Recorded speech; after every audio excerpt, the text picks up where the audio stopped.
आशा करता हूँ कि आप बहुत अच्छे होंगे। यूपी ट्रिपल एससी पेट 2022 के लिए हमारे चैनल पर क्लासेस चल रही हैं। अंतिम 42 दिन हैं तो पूरी तैयारी हो रही है धुआंधार तरीके से। आप हमारे साथ जुड़े रहिए। तो daily practice set, model paper और मॉक टेस्ट होते हैं। तो हमारे चैनल टारगेट एंट्रेंस एग्जाम को सब्सक्राइब जरूर कर लें और इस वीडियो को लाइक ज़रूर कर लें। ठीक, सामान्य ज्ञान के कुछ आज क्वेश्चन हम लोग करेंगे, ठीक है, और विज्ञान भी रहेगा इसमें थोड़ा सा। चलिए, 1658 में बहादुरपुर में युद्ध में शाहजहां के दूसरे बेटे शाह शुजा को शाहजहां के पोते डैश ने हराया था।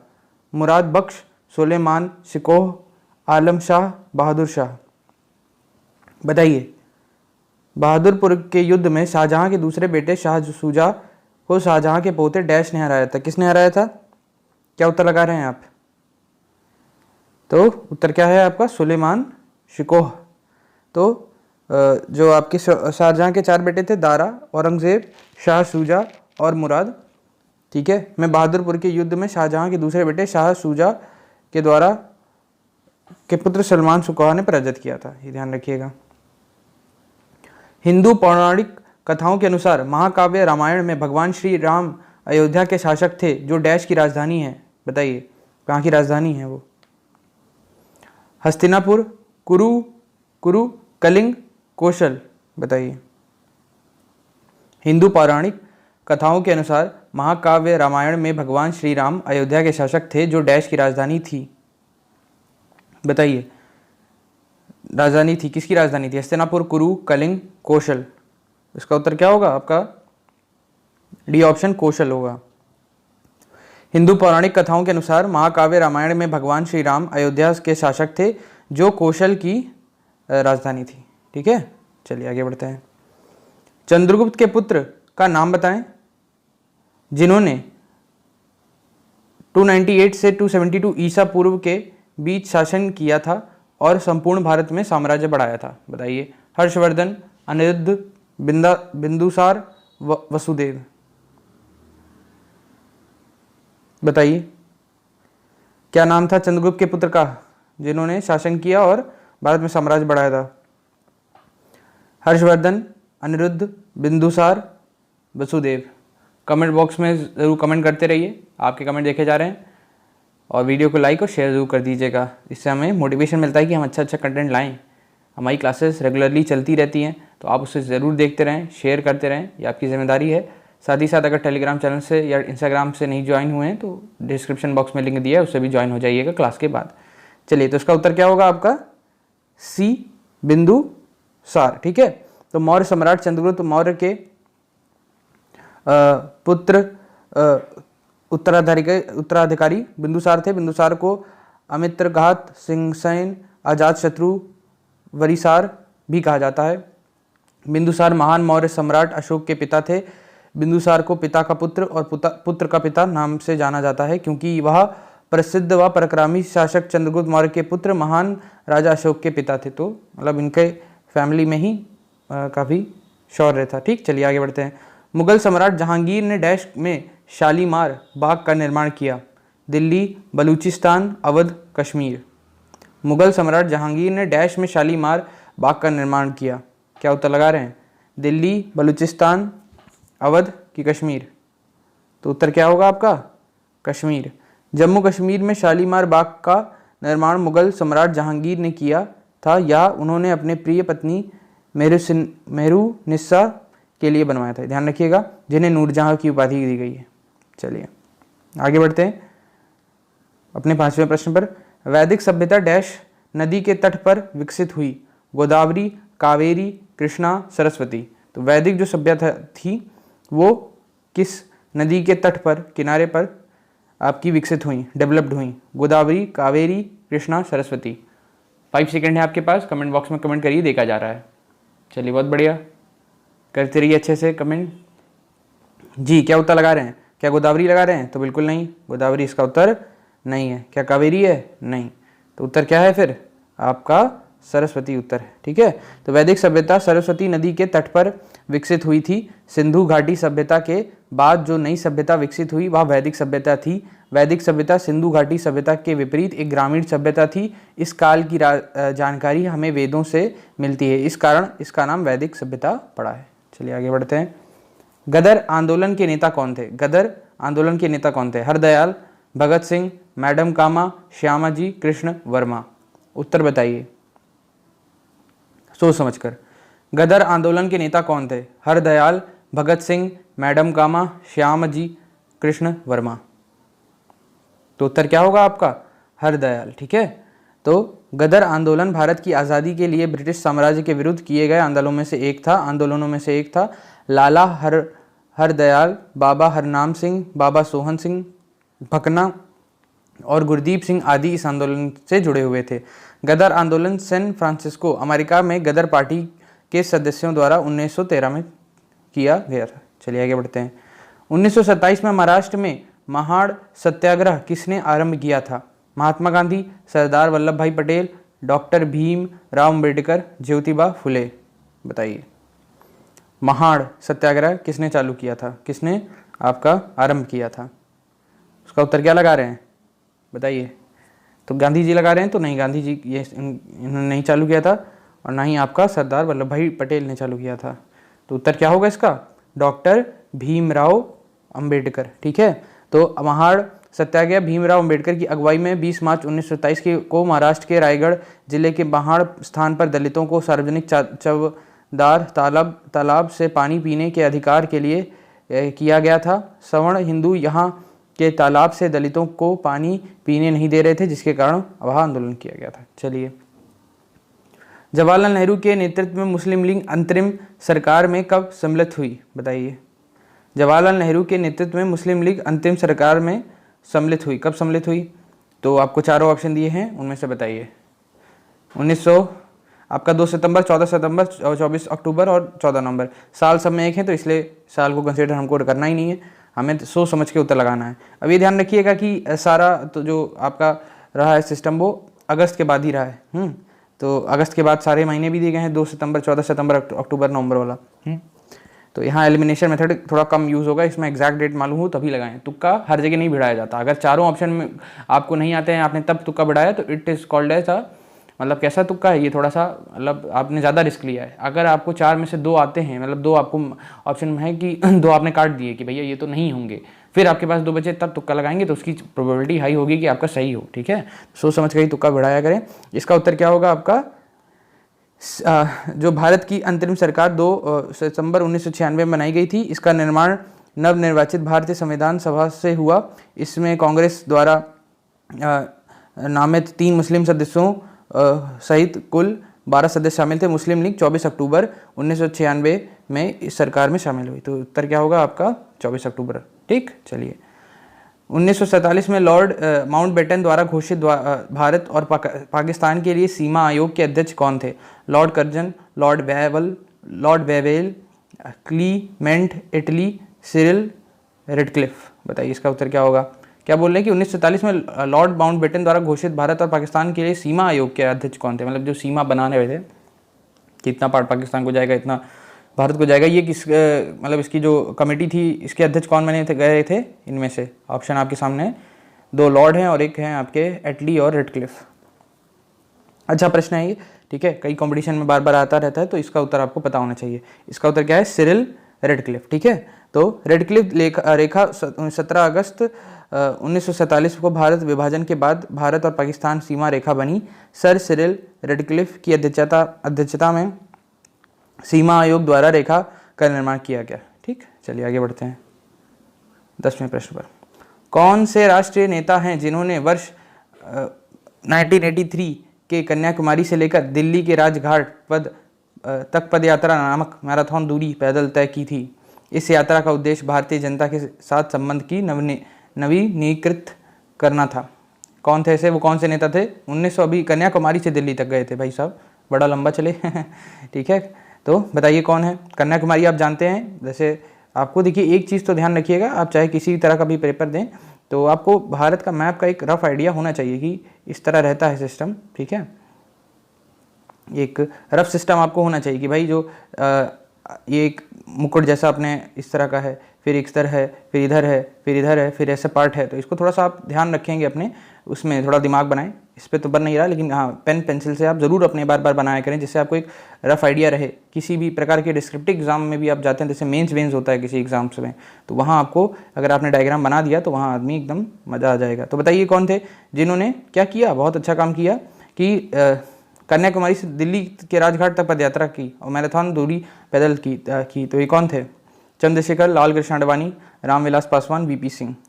तो इनका उत्तर क्या होगा आपका 10वें का ए, चंद्रशेखर। ठीक है, चंद्रशेखर ने की थी और यह काफ़ी फेमस नेता थे उस समय के। ठीक, चलिए ऑस्ट्रेलिया के एकमात्र द्वीपीय राज्य का नाम बताएं।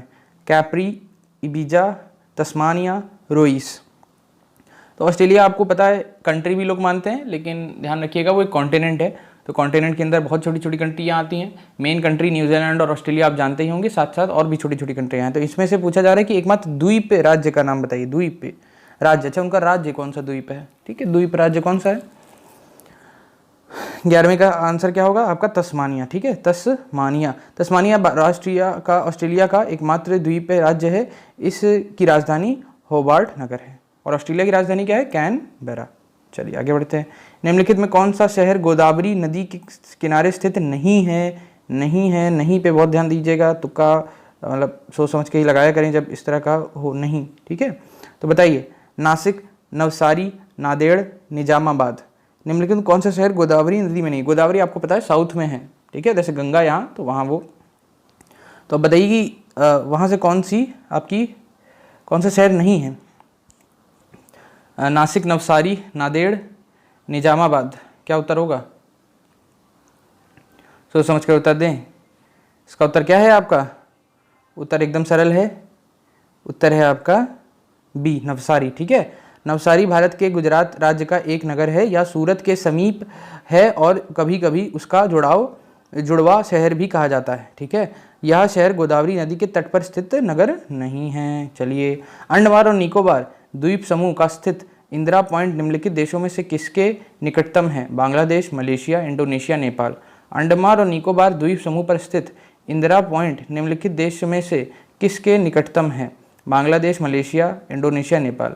तो अंडमान निकोबार अगर आप जानते हो तो इसी तरह जैसे हमारा नीचे ये वाला पार्ट है भारत का, तो एक द्वीप समूह यहाँ है, एक द्वीप समूह आपका यहाँ है। ठीक, तो अब पूछा जा रहा है कि निम्नलिखित देशों में से किसके निकटतम है?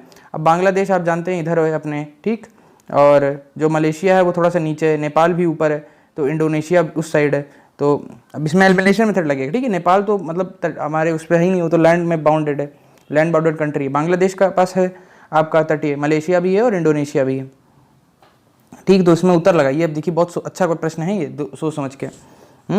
तो अंडमान निकोबार का क्या है? जैसे इधर रहता है आपका लक्षद्वीप और इधर रहता है आपका अंडमान निकोबार, और ये ज़्यादा पास किसके है, किसके निकटतम है? निकटतम है ये इंडोनेशिया के। ठीक है, इंडोनेशिया, काफ़ी अलग प्रश्न था ये।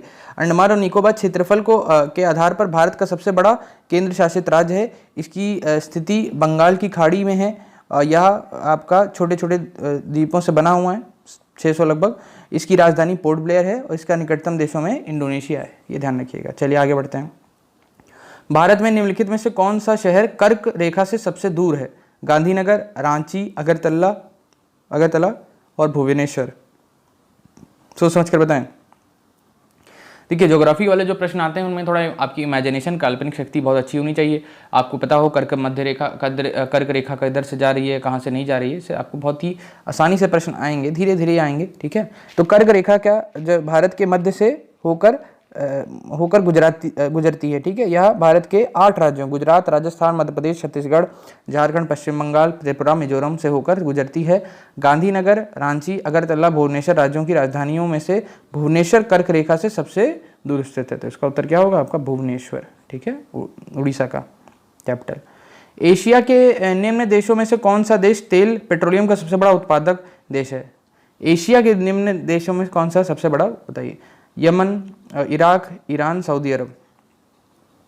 तो ये तो प्रश्न मेरे हिसाब से बहुत आसान होगा, आप न्यूज़ देखते ही रहते होंगे। ओपेक क्या होता है और दूसरी संस्थाएं क्या हैं। सऊदी अरब जो है वो तेल के कुएं ही समझिए उसको, इतना तेल है उनके पास। एशिया के देशों में सऊदी अरब तेल पेट्रोलियम का सबसे बड़ा उत्पादक है। ठीक है, चलिए आगे बढ़ते हैं। जीएसटी में निम्नलिखित में से किस कर राज्य कर को शामिल किया गया है? चुंगी, संपत्ति कर, आयकर, उपहार कर, बताइए। तो जीएसटी में निम्नलिखित में से किस कर को शामिल किया गया था? तो जीएसटी का, अच्छा जीएसटी का फुल फॉर्म क्या है ये तो आपको मालूम है ना, गुड्स एंड सर्विस टैक्स। कभी कभी हल्का प्रश्न भी आ जाता है, लेकिन क्या है, व्यक्ति को गुड्स अब नहीं लगता है कि यार हल्का प्रश्न का हल्का उत्तर नहीं होगा, इसका उत्तर एकदम कठिन होगा, तो कभी कभी कॉमन सेंस इज अनकॉमन बोला जाता है, इसीलिए। चलिए, मुझे उम्मीद है कि आप वीडियो अभी तक लाइक कर चुके होंगे। देखिए, क्लास देखना वो भी यूट्यूब पर आपके लिए एक कठिन कार्य क्यों है? क्योंकि पीछे से नोटिफिकेशन आता रहता है और आपका मन उधर भागता रहता है, लेकिन मन को जिसने संयमित कर लिया उसी का है आपका दृढ़ संकल्प है। 45 दिन बाकी हैं, तो इसमें आप पूरी जोर लगाइए, कायदे से एक अच्छे क्वेश्चन करिए और ध्यान से पढ़िए, अपनी हेल्थ पे फोकस करिए, ठीक है। चलिए बताइए क्या उत्तर लगाया आपने? इसका उत्तर क्या होगा आपका? ए, चुंगी, ठीक है। तो जीएसटी एक अप्रत्यक्ष कर है, इनडायरेक्ट टैक्स है। GST goods and service tax Bharat सरकार ने जुलाई 2017 से लागू किया। जीएसटी में राज्य सरकार की चुंगी को भी शामिल किया गया है। चलिए आगे बढ़ते हैं। भारत के दक्षिणतम बिंदु है कन्याकुमारी, इंदिरा कॉल, इंदिरा पॉइंट और तुतीकोरिन, ठीक है। तो बताइए क्या उत्तर होगा? तो ये तो थोड़ा सा अलग है, ठीक है। अगर सिर्फ पूछा जाता है कि आपका लैंड फॉर्म में क्या होगा, तो वो तो आपका ये हो जाएगा कन्याकुमारी, लेकिन अगर पूरा ओवरऑल पूछा जाएगा, क्योंकि लक्षद्वीप और ये भी है, तो आप क्या बोला जाएगा? इंदिरा पॉइंट, ठीक है। तो भारत की मुख्य भूमि का दक्षिणतम बिंदु कन्याकुमारी तथा संपूर्ण भारत का दक्षिणतम बिंदु इंदिरा पॉइंट है। तो संपूर्ण भारत का इंदिरा वो हो जाएगा आपका इंदिरा पॉइंट, और मुख्य भूमि जो मतलब मुख्य हमारा लैंड है वो होगा जाएगा कन्याकुमारी, ठीक है। इसीलिए बोलते हैं कन्याकुमारी टू कश्मीर। लेकिन जो अगर पूरा बोला जाएगा तो सबसे दक्षिणतम में इंदिरा पॉइंट है। तो बहुत ही अपना वास्ट है भाई, पढ़िए, भारत को पढ़िए, बहुत मज़ा आएगा आपको। पूर्ण रूप से जीएसटी की सिफारिश डैश द्वारा की गई थी? राजा चैलया समिति, विजय केलकर टास्क फोर्स, जीएसटी परिषद, मनमोहन सिंह आयोग। तो इसका उत्तर क्या होगा? किसने पूर्ण रूप से समर्थन किया था, सिफारिश की थी कि भाई ले ही आओ? तो इसका उत्तर क्या है? जीएसटी परिषद नहीं किया था। तो जीएसटी की सिफारिश जीएसटी परिषद द्वारा की गई थी। कितना आसानी से याद हो जाएगा ये तो वाला चीज़। तो आगे बढ़ते हैं हम लोग। भारतीय रिजर्व बैंक की स्थापना किस वर्ष हुई? 1930, 1935, 1940, 1945। क्या उत्तर होगा? बी, सी, डी, ए, कौन सा उत्तर होगा बताइए? तो reserve bank of India, RBI बोलते हैं जैसे, की स्थापना 1 अप्रैल 1935 में हुई। कहाँ हुई ये भी पूछा जाता है, तो मुंबई में, ध्यान रखिएगा। बाकी सब दिल्ली में, लेकिन ये अपना भोकाल अपना मुंबई में इनका है। चलिए, और इसके प्रथम गवर्नर थे सर ऑसबॉर्न स्मिथ। सब अंग्रेज थे यार। चलिए, इसका उत्तर क्या होगा? 1935। चलिए आगे बढ़ते हैं। नेशनल स्टॉक एक्सचेंज, एनएससी, ठीक है, इसको बोलते हैं एनएससी, ठीक। तो इसका है मुख्यालय कहाँ है? चेन्नई, दिल्ली, मुंबई, बैंगलोर। बताइए इसका उत्तर क्या होगा? तो नेशनल स्टॉक एक्सचेंज का मुख्यालय कहाँ है आपका? चेन्नई, दिल्ली, मुंबई, बैंगलोर। इसका उत्तर होगा आपका मुंबई, ठीक है, मुंबई में है, और इसकी स्थापना 1992 में की गई थी। चलिए आगे बढ़ते हैं। भारत सरकार का कौन सा मंत्रालय भारत की विदेशी व्यापार नीति से संबंधित है? रक्षा मंत्रालय, विदेश मंत्रालय, वाणिज्य एवं उद्योग मंत्रालय, गृह मंत्रालय। तो भारत सरकार का कौन सा मंत्रालय भारत की विदेशी व्यापार नीति, विदेश की व्यापार नीति की बात हो रही है? तो रक्षा मंत्रालय तो बिल्कुल नहीं है, ये तो कट हो जाएगा, ये तो आपको क्लियर है मेरे हिसाब से। उसको कोई व्यापार तो करना नहीं है। फिर आपका गृह मंत्रालय, तो गृह का भी ध्यान रखिएगा, उसको भी कोई मतलब नहीं है। विदेश मंत्रालय तो फॉरेन मिनिस्ट्री इसको रखता है, उसका कोई व्यापार से मतलब नहीं। तो उत्तर क्या हो जाएगा? वाणिज्य एवं उद्योग मंत्रालय। ये कॉमन सेंस का क्वेश्चन था, अगर ध्यान से करेंगे तो आराम से हो जाएगा। चलिए आगे बढ़ते हैं। वीडियो को लाइक कर दीजिएगा और शेयर जरूर कर दीजिएगा। भारत का संविधान भारत के महान न्यायवादी की डैश की नियुक्ति का अधिकार डैश को देता है? भारत का संविधान भारत के न्यायवादी की नियुक्ति के अधिकार डैश को देता है? प्रधानमंत्री, राष्ट्रपति, मुख्य न्यायाधीश, राज्यसभा। उत्तर बताइए इसका। तो जो महान न्यायवादी है इसको बोलते हैं अटॉर्नी जनरल, ठीक है। तो अगर इंग्लिश में भी जितने भी कॉम्पिटिटिव एग्जाम में वो हिंदी इंग्लिश दोनों में आ ही रहे हैं, तो इसमें ज़्यादा तकलीफ नहीं होगी अगर आपको दिक्कत होती है कहीं भी, ठीक है। और जैसे आप भारत में हो, यूपी एग्ज़ाम ज़्यादातर आप देंगे तो आपको हिंदी में पकड़ बनानी पड़ेगी, चाहे आप सीबीएसई बोर्ड से पढ़ रहे हो या आईसीएसई बोर्ड पढ़ रहे हो। यूपी बोर्ड वाले भी कई, अब देखिए होता क्या है ना, जैसे कई बच्चे पढ़ रहे हैं इंग्लिश बोर्ड में ना, लेकिन उनको इंग्लिश नहीं आती, और कई बच्चे पढ़ रहे हैं हिंदी बोर्ड में लेकिन उनको हिंदी नहीं आती। अब ये थोड़ा अटपटा है, लेकिन ऐसा ही है। आपको फुल कंट्रोल होना चाहिए, चाहे शाब्दिक हो या चाहे आपका मौखिक हो, तौर पर आपको कंट्रोल होना चाहिए, अच्छे से आनी चाहिए, ठीक है।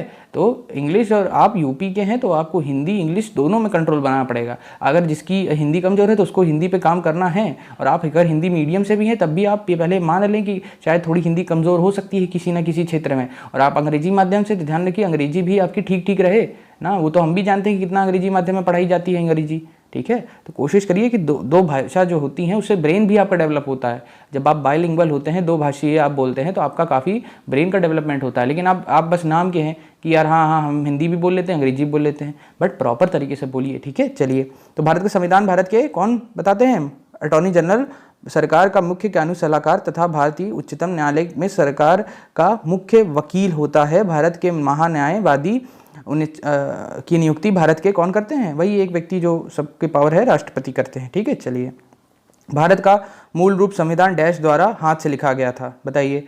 रफ़ी अहमद किदवाई, कैलाश नाथ काटज, प्रेम बेहरी, नारायण राय जादा, कन्हैया लाल मणिक लाल मुंशी। क्या नाम है सबके, कितने अच्छे नाम हैं, मतलब बता देंगे आप आराम से, मुझे उम्मीद है। इस प्रश्न का उत्तर क्या है कि भारत का मूल रूप संविधान डैश द्वारा हाथ से लिखा गया था। तो किसके द्वारा लिखा गया था? आपका सी ऑप्शन है, प्रेम बेहरी नारायण राय जादा। तो संविधान निर्माण के लिए संविधान सभा का गठन 9 सितंबर 1996 में किया गया था। संविधान निर्माण में 2 वर्ष 11 माह तथा 18 दिन का समय लगा। संविधान 26 जनवरी 1950 में लागू हुआ। भारत का मूल संविधान प्रेम बिहारी है, बेहरी नहीं है, बिहारी होगा, ध्यान रखिएगा। ये यहाँ ये थोड़ा सा पढ़ गलती होगी, मुझे भी शक हो रहा था। क्या होगा? बिहारी होगा। बिहारी नारायण रायजादा ने अपने हाथ से लिखा था। रफ़ी अहमद किदवई एक राजनीतिज्ञ थे। कैलाश नाथ काटजू उड़ीसा व पश्चिम बंगाल के गवर्नर रहे थे, यह भी एक राजनेता थे। कन्हैया लाल मणिकलाल मुंशी का एक राजनेता होने के साथ लेखक भी थे। तो ध्यान रखिएगा कि भारत का मूल रूप संविधान प्रेम बिहारी नारायण रायजादा द्वारा हाथ से लिखा गया था। सोच लीजिए भाई, इनकी इज्जत करिए आप। भारत का अरे भगवान, क्या कर दिया मैंने। चलिए वापस आ जाते हैं, थोड़ा सा ये हो जाता है। तो देखिए, इतने प्रश्न आपने लगाए, अगर यहाँ तक आप हैं तो ध्यान रखिए आप में संयम की शक्ति बहुत है, ठीक है। संयम ही मनुष्य का अंतर करता है आपका एक जानवर से। जानवर में संयम ही तो नहीं है, आप में है, ठीक है। तो कृपा करिए और संयम पैदा करिए अपने में, कुछ चीज़ों पे फोकस करिए, ठीक है, लंबे समय के लिए। भारतीय संविधान का अनुच्छेद 20 डैश से संबंधित है। पदवियों का उन्मूलन, दोष सिद्धक संदर्भ में संरक्षण, नागरिकता के अधिकारों की निरंतरता, सहकारी समितियों को प्रोत्साहन देना। बताइए, भारतीय संविधान का अनुच्छेद 20 डैश से संबंधित है। ABCD क्या उत्तर होगा? ये प्रश्न अच्छा है। अनुच्छेद को तो जितने प्रॉपर हैं, जो ज़्यादातर आते हैं, उन पर थोड़ा बहुत ध्यान देते रहा करें, ठीक है। अनुच्छेद 20 क्या होगा? इसका उत्तर होगा आपका ये B, ठीक है। दोष सिद्धक संदर्भ में संरक्षण, तो अपराधों के दोष सिद्ध के संबंध में संरक्षण प्राप्त करने का अधिकार है ये आपका अनुच्छेद 20। चलिए आगे बढ़ते हैं। आपका ये भारतीय संविधान के अनुच्छेद 21A के तहत राज्य को डैश से 14 वर्ष की आयु के सभी बच्चों को मुफ्त अनिवार्य शिक्षा प्रदान करनी है। किस साल से किस साल तक है? 14 वर्ष तो फाइनल है, उससे पहले क्या है आपका 4, 6, 8, 10। बताइए क्या उत्तर होगा? भारतीय संविधान के अनुच्छेद 21A के तहत राज्य को डैश से 14 वर्ष की आयु के सभी बच्चों को मुफ्त अनिवार्य शिक्षा प्रदान करनी है। 6, 4, 8, 10। तो 10 तो बिल्कुल नहीं, ना ही 8, ना ही 4। उत्तर क्या हो जाएगा आपका? 6, 6, 6, ठीक है, ये ध्यान रखिएगा। आगे बढ़ते हैं। महाधमनी डैश के शीर्ष पर शुरू होते ही है। दाहिना निलय, बायां निलय, दाहिना अलिंद, बायां अलिंद। महाधमनी जो होती है वे डैश के शीर्ष पर। अब ये हार्ट पे क्वेश्चन आया है, ठीक है।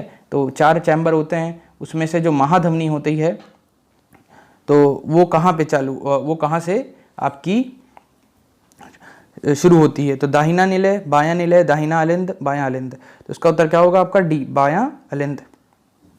महाधमनी शरीर की सबसे बड़ी तथा मुख्य धमनी है। इसको इंग्लिश में आयोर्टा बोलते हैं। ये हृदय से बायां अलिंद के शीर्ष का से होती है, ठीक है।